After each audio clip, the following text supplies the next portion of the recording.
If you're getting the error code P0030, P0031, or P0032, it means that your vehicle's control module detects a fault in the heater circuit and oxygen sensor, Bank 1, Sensor 1.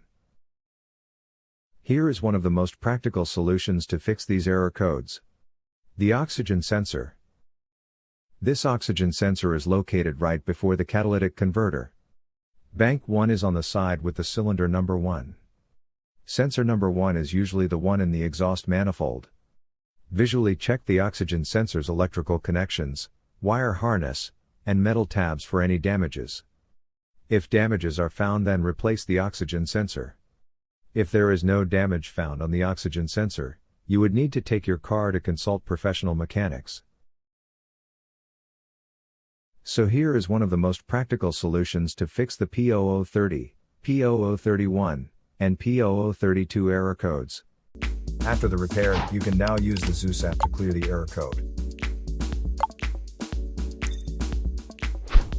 And tap the rescan button one more time to make sure everything is fine with your vehicle. To save more money on car expenses, claim a free engine code scanner at the description link below, or check out the video here for more info. You're also welcome to leave comments below. Our mechanic professionals will answer them shortly. Don't forget to like and subscribe to our channel. Thanks again for watching this video.